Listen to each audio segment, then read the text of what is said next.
નમસ્કાર, હું અશ્વિતિ KTV news સાથે નજર કરીએ આજના મહત્વના સમાચાર પર। જામનગરથી સમાચાર મળી આવ્યા છે। જામનગર જિલ્લા પોલીસ હેડક્વાર્ટર ગ્રાઉન્ડ ખાતે પોલીસ ભરતીની શારીરિક કસોટી માટે તમામ તૈયારીઓ પૂર્ણ થઈ ગઈ છે।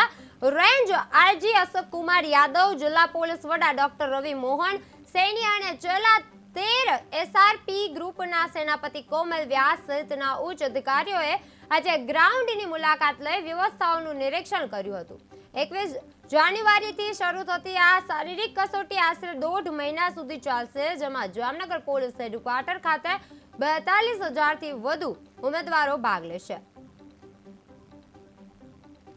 ગઈકાલથી જામનગર ખાતે ગુજરાત પોલીસ ભરતી બોર્ડ દ્વારા પોલીસની ભરતી પ્રક્રિયા શરૂઆત થવાની છે। આજે ભરતી પ્રક્રિયા માટે જેટલી તમામ તૈયારીઓ છે એની સમીક્ષા કરવા માટે અહીંયા આજે તમામ અધિકારીઓ સાથે મિટિંગ રાખી છે। પોલીસ ભરતી બોર્ડની જે તમામ ગાઈડલાઇન્સ એનો તમામનો અહીંયા અમલ કરવામાં આવેલો છે। ગુજરાત પોલીસની ભરતી પ્રક્રિયા ખૂબ જ નિષ્પક્ષ, તટસ્થ છે અને પ્રમાણિક છે। એને ધ્યાને રાખી તમામ પ્રકારની જે કેન્ડિડેટ્સની એન્ટ્રીથી એક્ઝિટ સુધીની તમામ પ્રક્રિયા વિડીયોગ્રાફી થશે। તમામ જે કેન્ડિડેટ છે એના RFID ટેગ મૂકવામાં આવશે અને કોઈપણ વ્યક્તિ જે કેન્ડિડેટ તરીકે આવવાના છે એને તમામ પ્રકારની ગાઈડન્સ એકવાર એન્ટ્રી થયા પછી શું કરવાનું, શું નથી કરવાનું એ અમારા પોલીસના અધિકારીઓ, કર્મચારીઓ દ્વારા આપવામાં આવશે।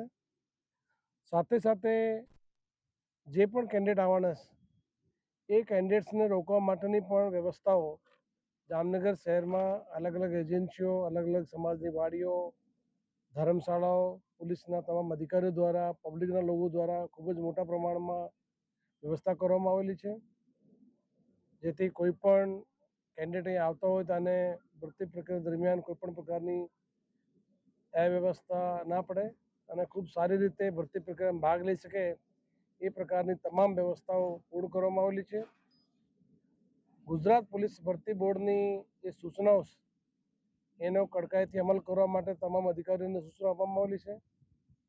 તમામ લોકોને વિનંતી કરું છું કે તેને જે ડેટમાં હોય એ ડેટમાં અહીંયા સમયસર અહીંયા રિપોર્ટિંગ કરે, જેથી કોઈપણ પ્રકારની કોઈપણ કેન્ડિડેટને મુશ્કેલી નહીં પડે। એકવાર આવ્યા પછી ગુજરાત પોલીસના અધિકારી, કર્મચારીઓ એને તમામ પ્રકારની જે માર્ગદર્શન છે એ અહીંયાથી પૂરું પાડવામાં આવશે। આવતીકાલથી 700 કેન્ડિડેટ આવવાના છે, પછી જ્યાં જ્યાં